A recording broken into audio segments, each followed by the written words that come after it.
courage does not need the crutches of power, and that oppression cannot suppress the will of the truly awakened. Today, his legacy is inspiring a new breed of Indians whose strength, vision, and idealism is changing the face of India. Saluting this new Indian, the New Indian Express. It's new, it's Indian, it's Express.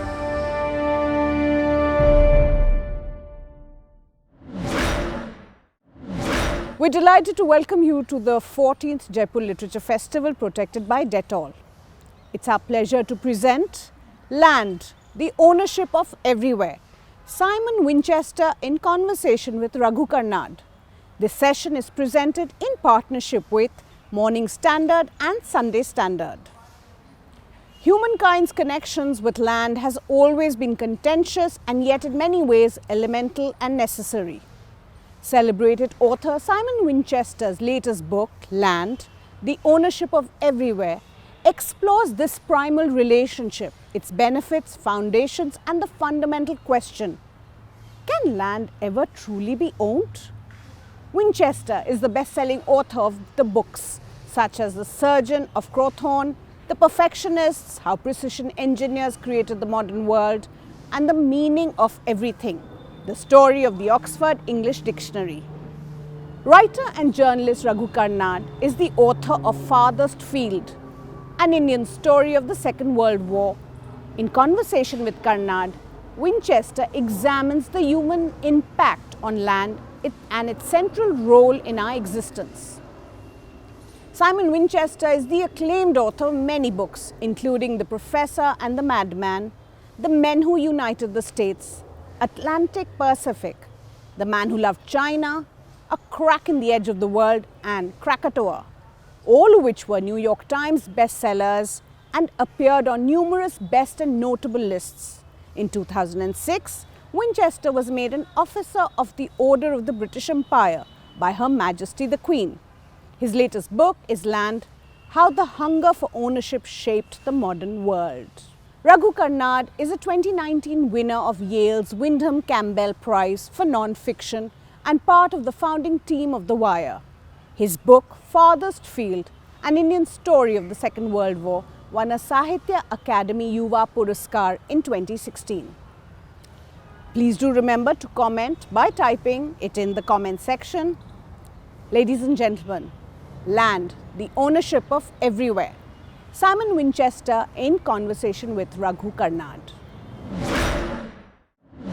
I feel like I've spent the last couple of days on a sort of headlong race, sort of around the world in 80 days with you, following you on train and by horseback and obviously on foot across so much land and so much of the terrestrial world.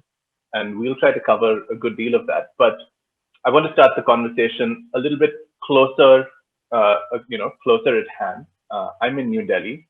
Can you tell us where you are and what is the lay of the land outside? Well, I'm in western Massachusetts in a range of hills called the Berkshires, or if I lived in England, I'd call them the Berkshires. And the fields that I can see from my study here are covered with fresh snow. We got about 1.5 feet last night, or half a meter, so fairly substantial. And incidentally, I should say that you being in Delhi, I lived in Tees number Nizamuddin East some years ago and used to walk my dog every night to Hazrat Nizamuddin station. So Delhi is in the Lodi Gardens. Well, I love Delhi so much. So I rather envy you, particularly when the weather here is so bitterly cold. I'd be happy to trade. So let's discuss that afterwards.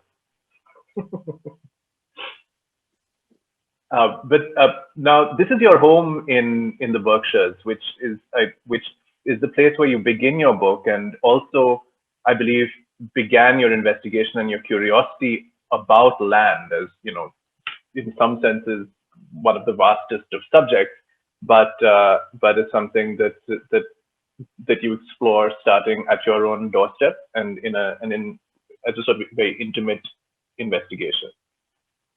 It's a little tiny bit more complicated than that. It's entirely my fault.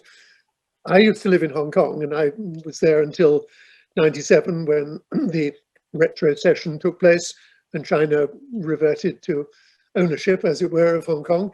And I left and came to live in America.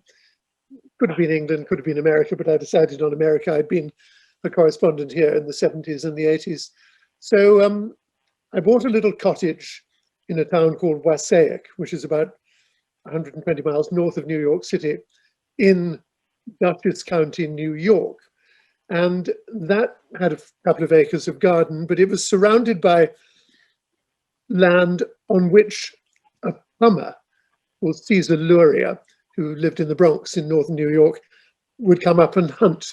And because he thought his hunting might disturb me, it didn't, but he thought it did, he would leave at the end of each season a cooler full of venison and a bottle of cognac as a way of saying thank you, which I thought was terribly nice. But one day he rapped on my door and said, look, I've got these acres, which I really use only 2 or 3 days a year, but I pay taxes on them, and I'm not sure that I want to continue to do that. Would you like the land? As long as I can perhaps still come and hunt from time to time. And I said, yes. He named a price which was affordable. So I signed all the papers and became the owner of this chunk of land, which didn't mean a great deal to me in those days because it was fairly useless land. It was the north-facing slope of a mountain, and if I had any pretensions to raising animals and so forth, unless they had 2 legs shorter than the other 2, it would have been fairly difficult for them. But it had streams, it had lots of wonderful trees, oaks and ash and cherry and hickory and so forth. So it was pretty enough land, but it, as I say, useless. But then these pretensions took hold of me, and I bought the land that I'm living on now in Berkshire County, about 40 miles away. But I kept that original land. I sold the cottage, but kept the land. And it didn't mean so much until a sort of seminal moment in 2011, when I became a citizen of this country. And I took the oath at a very moving ceremony held on the afterdeck of the USS Constitution, a sailing vessel in Boston Harbor. And it then seemed to me sort of symbolically important that I owned a piece of real estate, a part of the country of which I was now a citizen. I was quite literally invested in it. So I visited the land much more often and sort of luxuriated in this strange notion of ownership. And I decided to look in the history. So I had bought it from this man, Luria, he had bought it from someone else. And through all the county records in the town of Poughkeepsie, one was able to go back until the early 1800s, after which it's all handwritten and mostly in the state archives. And I came to about sometime in the early 17th century when the title documents were not signed by people. They had X's or little pictures of deer or antlers or things like that. And the documents were then made out in Dutch because the very first transfer was made to Dutch people on the expedition led by Henry Hudson, who gave his name to the river and to Hudson Bay, who was actually, although English, working for the Dutch. And then this realization struck me, I mean, rather late in life, I suppose, that the people from whom the Dutch and later the English settlers took this land never had a concept of ownership. For them, land was, yes, to be inhabited, yes, to be improved, to be grazed, to be hunted, to gathered on, but not to be owned. The view of the Mohican Indians, who were the people who lived here, was that they were superintendents of the land, yes, but you could no more own it than you could own the breeze or the ocean. And so then I began to think, this is a slightly bizarre situation. I believe I own it, but people older and wiser than me said, no, you can't possibly own this. So then it seemed that there was a book in this idea, a non-academic book, because there are plenty of academic books about this kind of thing. So I put it to my editor, and she said, yes, capital idea, but don't restrict it to the United States. So look all around the world. And I said, well, it's going to be a slightly over-impressive subject. And she said, well, just organize it in a way that it has a narrative thread. And so I set to it and did a lot of traveling back in the days when one could travel, if you remember those heady days, 18 months or so ago. Vaguely so, yeah. Vaguely, right? It's sort of slipping into the past. And anyway, this book is the result, which incidentally, I know the publicity material says land, the ownership of everywhere, but in fact, the actual subtitle was How the Hunger for Ownership Shaped the Modern World. And I should say that this is the American edition and this is the English. So I'm not quite sure which you get in India. I think Commonwealth and all that, you probably get this one, but this one's equally equal anyway. I won't say equally good or bad. I take it the American edition has the catchier and somewhat more simplistic subtitle. Well, they both got the same subtitle, but they do. I don't know what you think about the jackets themselves. I mean, the American one, in the sort of typical American way, is tricked out with sort of gold and stuff. This is rather more prosaic. But anyway, I like them both. I'm going to be loyal to both publishers. Well, I'm lovely to see them. I have to complain that I only received a digital copy, and it's a tribute to the book, genuinely a tribute to the book that I paced myself through 400 pages of reading a PDF on my screen with no difficulty, because I'm not much of a. You're a brave man. But it's genuinely a thrilling and quite an awesome, though obviously a very sombering, it's often a sombering story. And as you just said, when you drop the plumb line through the history of your own land, you quickly hit this difficult question of ownership and where that law and that concept begins and what consequences it has. And you also hit what I think is something that the book, another way of describing what the book does, because I was wondering, how do I summarize what this book of such scope is doing? And to me, what I came away with is that you visit country after country and you uncover each place's archetypal land saga. And it's not usually a particularly happy story. In fact, it seems like in most cases, you could exempt the Dutch and maybe the Maoris in New Zealand. But in most cases, it's the archetypal land saga is inseparable from a kind of foundational trauma of that society. In the United States, some of them are familiar. In the United States, we know that the European settlement of land that belonged to Native Americans was something akin to a genocide. I didn't know a lot about it. In fact, I just had a sort of vague impression of injustice, and then reading these chapters really brings a lot of that to life. In the United Kingdom, the enclosure of the commons is something that's very sort of foundational to political science. And in more recent years, you also write about Palestine, the beginning of that ceaseless conflict over land. And you also have a wonderful couple of treatments about India. One of them about partition and the creation of, the division of land in this chaotic way around its borders, and another one which I hope we'll be able to come back to about the end of landlordism and zamindari and the struggle to reform land, because to my mind that is India's archetypal land saga. And I thought you weren't going to reach it, but there it was at the end. Vinoba Bhave and the Bhudan movement, a very important but actually little known part of our story. So let me ask you an impossibly simplistic question. Why is the history of land such a bloody one? I suppose because of this now mythical status that land has, particularly rooted as it is in the basis of the capitalist economies of the world. If you have land, you have the potential to make money. And so it is, unfortunately, follow the money. And that's where you see the basis of all the trauma that land ownership encompasses. I was going to put as the epigraph to the book a quotation from Gone with the Wind. You remember near the opening scenes when Gerald O'Hara on his big white horse, riding furiously, encounters Scarlett looking miserable, and why, he says, are you looking so wan? And she says, oh, well, it's Ashley Wilkes doesn't want me. My love life is going to hell in a handbasket. I think I'm going to sell Tara. And he leaps off his horse and says, under no circumstances must you sell Tara, because land is the only thing worth working for, the only thing worth living for, the only thing worth fighting for, the only thing worth dying for, because land is the only thing that lasts. Mm-hmm. And he said, it was such a ringing declaration.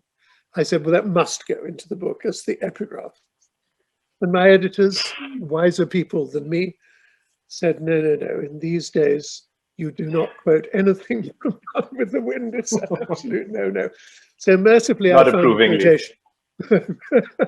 Mercifully, I found a quotation from Trollope. Not that he's necessarily any better than Margaret Mitchell, but saying land is the only thing that doesn't fly away. I then had to put a caveat right at the beginning of the book, saying, and we'll probably talk about this later, that because of global warming and sea level rise, land is no longer immutable. Land is actually disappearing very slowly. I mean, what, 13,000 acres we've lost in the eastern United States in the last decade, but it's noticeable. And of course, entire countries and parts of countries like Bangladesh are actually disappearing quite rapidly. So the idea that land is something that once you own it, because it's never going to go away, this is the myth, you can take it to the bank as surety so that you can buy a tractor or a plow or a car or a television set or whatever, being therefore the basis of capitalism. Why, therefore, there is such a perceived need among people that want to make a life for themselves to own land. And consequently, if they have this perceived that land is an essential for them, then they'll fight for it. Then blood is shed. But, and I'm glad you mentioned Holland, and perhaps I'm going to be led by you in this discussion, but the situation in Holland involves land over which no blood was ever shed. I think that's, if you'll allow me to talk about it, but it's yes, up to you. So, well, I will, okay, in that case. So how do you acquire land? You buy it, you steal it, you fight over it. It's a spoil of war, whatever. But there are finite, which is part of the problem, isn't it? Which is part of the problem, exactly. Except that the Dutch have managed to create land out of effectively nothing. And it's all down to this man, one of these sort of forgotten heroes, not forgotten in Holland, but forgotten most of the rest of the world, called Cornelis Lely. And he was the man who essentially prevented the Netherlands, the Low Countries, from disappearing under the waves of the North Sea by, first of all, building an enormous, supervising the building of an enormous dam in the north of the country, which there was this huge inlet, a bight, if you like, of the North Sea, right into the center of Holland, called the Zuiderzee, the South Sea. So he dammed that off so that the bight now became enclosed and ultimately became freshwater, which it is today, called the IJsselmeer. And then the Dutch authorities said, well, this is a shallow piece, a huge piece of sea, of former sea. We can drain it and produce land. And so the piece I concentrate on is in the south of that, just to the east of Amsterdam, about 1 million acres. They created in the sea or in the fresh lake a series of dams to wall off a rectangle, 20 miles long, 10 miles wide, and 6 enormous pumps. This was done in the 1960s, huge pumps, working night and day for about 10 years, pumped the water out of it such that you could begin to see mud.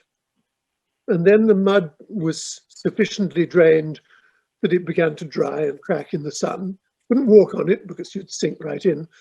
They flew aeroplanes over it, feeding it with reeds, which they then set fire to, producing ash, more reeds, more ash, till you've got about 6 inches, 1 million acres, mind you, covered with 6 inches of ash. Then you seed it with particularly hardy kinds of grass, and ultimately you produce soil. And then the soil is firm enough to walk on, to create paths on. to create roads, put down sleepers, build a railway line, to put in pipes and conduits and sewage lines, to plan a city.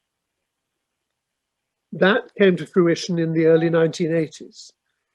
And at that point, the Dutch government, which owned this land in the way that governments can, said to the people of Holland, right, or of the Netherlands rather, we've created all these, we're going to divide it into 60-acre parcels, and we're going to invite applications for anyone that wants this land to act as a farmland. You can apply, there'll be a peppercorn rent, negligible rent, and if you improve it, which is a very sort of Lockean thing to do, and John Locke said, if you have land, it is your duty to improve it. If you improve it, then you can buy it, then it can be yours. We invite applications, but we should warn you that what we're going to do is we're going to allow that the successful applicants will be such that the demography of this new 1,000,000 acres of new made land will be exactly the same as the demographics of the rest of the country.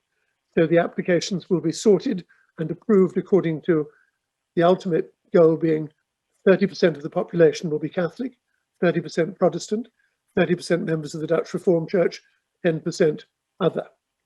And astonishingly, it's worked brilliantly. I mean, it's probably one of the most boring places in creation, but it works. Social harmony, prosperity. There's a city called Lelystad in honor of this man, Cornelis Lely, who started the whole movement.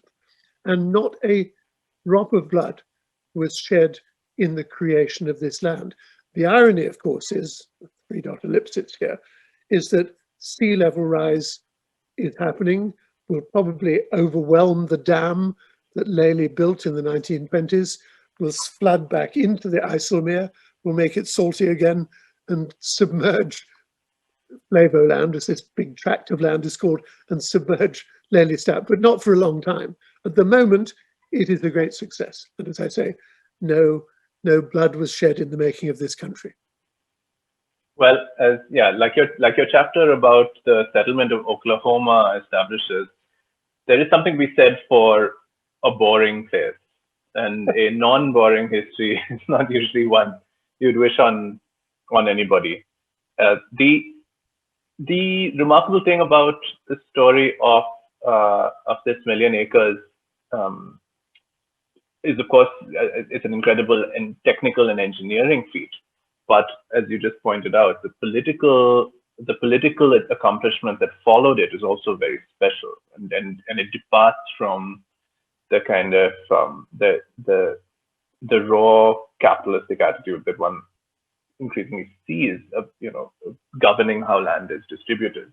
You mentioned Locke, and for people who are not familiar with what Locke had to say about land, I can take a stab at it. But John Locke, in the 16th century, perhaps envisioned as a sort of an early state of innocence in which land existed and people were able to work it, and therefore defined one's sort of initial or primordial rights as your right to yourself and your right to what fruit you can get the land to yield to yourself. So it becomes a kind of very early justification for property rights and for liberal rights and for capitalism. I hope that does the trick. And what the Dutch implement in this new land that they've created is something that's called Polderism, if I'm pronouncing it correctly. And that Polderism departs from the logic of Locke, which is that anything, which is not a logic that really has, I would say, a great deal of realistic use anymore, given what the world looks like. And the Polderist idea is that if society is going to come together to create land, then that land has to serve people in a communitarian way. I would say a communal way, but Indians use communal differently, so I don't want to step into that trap. I mean, the Polder model it permeates all of Dutch society. It takes the view that in the Low Countries we have a common enemy. which is the sea, which is water, which is going to, unless we all work together, irrespective of our superficial differences in religion or politics or orientation or whatever, bearing in mind that to allow our country, both literally and figuratively, to survive, we all have to be as one against a common enemy, the water from which we rose and which will one day destroy us. Interestingly, I'm so glad you picked up on Locke, but the contrary view is the one that I use in the overarching epigraph of the book, and that's Rousseau. And if I can just read it, because I can't remember it, but it's eloquent and lovely. Of course, this was written in 1755, his discourse on inequality. The first person who, having enclosed a plot of land, an enclosure is the basis of private ownership, took it into his head to say, this is mine, and found people simple enough to believe him, was the true founder of civil society. But what crimes, wars, murders, what miseries and horrors would the human race have been spared had someone pulled up the stakes or filled in the ditch and cried out to his fellow men, do not listen to this impostor. You are lost if you forget that the fruits of the earth belong to all and the earth to no one. Pretty ringing stuff, that. Yes. So he and Locke, I'd love to have had them both to dinner. Yes, and very enduring words, because even, when your survey of the terrestrial world, again and again, you seem to encounter in fairly modern times, in very much modern times, this clash and this violent transition from indigenous cultures, where ownership is certainly not the central idea of how you relate to land, even if it exists at all, and how that's violently displaced or eradicated in favor of colonizing cultures, which lay claim to land nationally and then lay claim to land as private property as a basis for wealth. And that's never yet been a happy scene. And of course, one still sees it. It's a process that continues, what some call primitive accumulation. You can still see it happening in parts of India where there are indigenous people that have lived on land for, I don't know, but durations that are greater than anyone can measure, I suppose, and because of that seem to have no title, and the state is able to evict them in order to create private wealth out of that land. Well, the whole basis of this concept of terra nullius, where right. in law it was said that if you discover a land, and obviously I use the word discover in quotation marks, and there are no people on it, then it's yours to take, because it's terra nullius. It is empty land without people.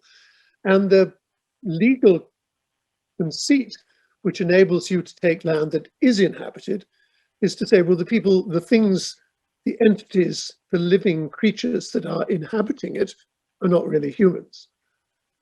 And that's essentially what happens, certainly in Australia, and also certainly in what is now the United States. I dedicate this book to this figure, Standing Bear, who's, if you can see him, magnificent conker from what is now Nebraska.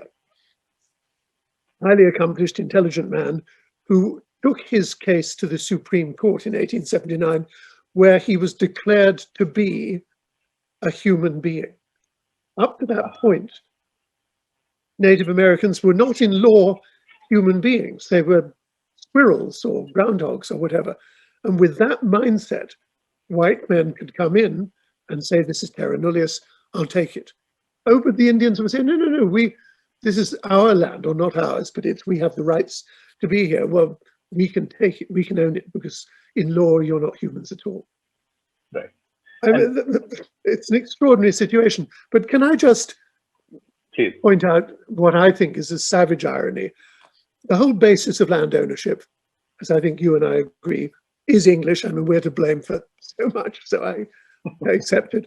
The creation of enclosures that in the beginning in the 16th century, but really codified by Parliament in the 17th century, specifically in 1604, it was decided that the idea of common land, where villagers would regard the land as the open field system as being available to all. You could have your cattle, fell your trees, grow your turnips, have your pigs, have your wheat, all together.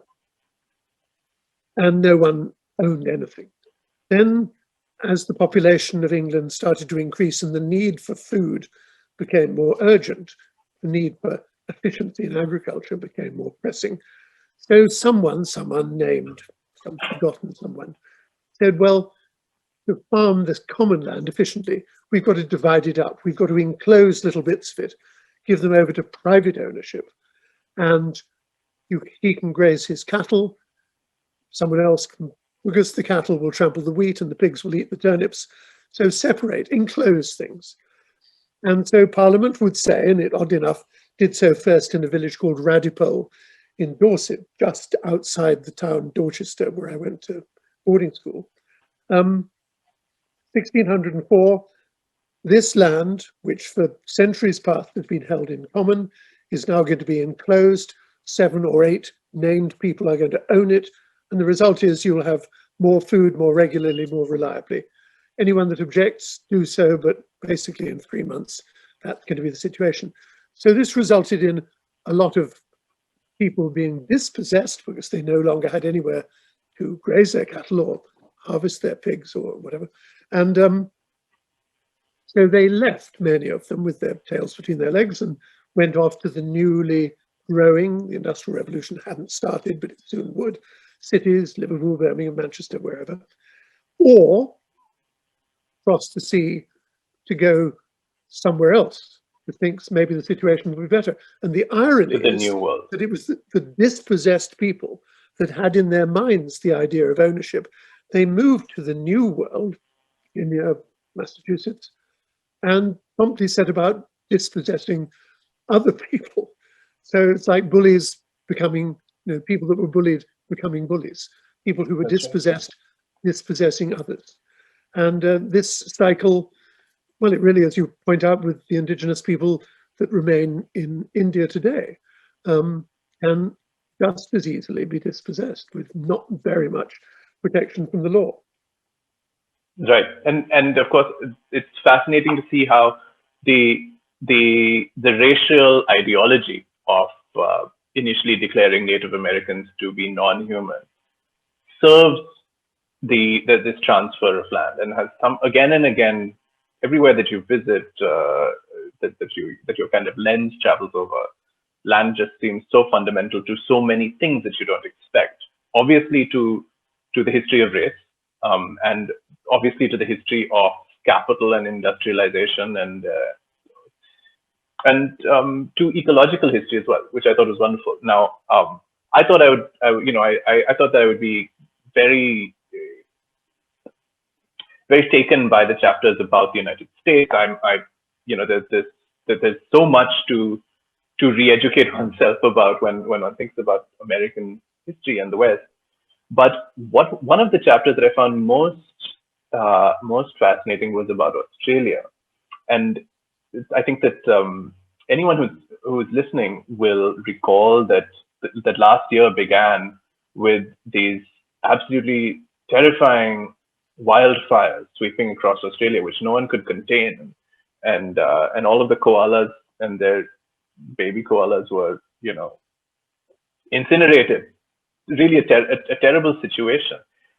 It's so fascinating to think, and so fascinating to discover that one of the first observations that Captain Cook and his crew made from the deck of the Endeavour as they sighted land, as they sighted Australia, was that the trees appeared to be managed. Some form of forestry was underway because there wasn't much undergrowth. I think that one of the comments is that it looks like a park, and they can see this from off the coast. And what's happening there is, of course, what is the original Western glimpse of Australia is that you have to clear the undergrowth of a very dry country in order to prevent wildfire.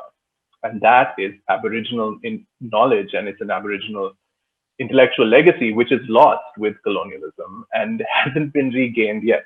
Such a profound and such a striking, unforgettable insight. And there's a number of them like that. That's one of the very moving political sort of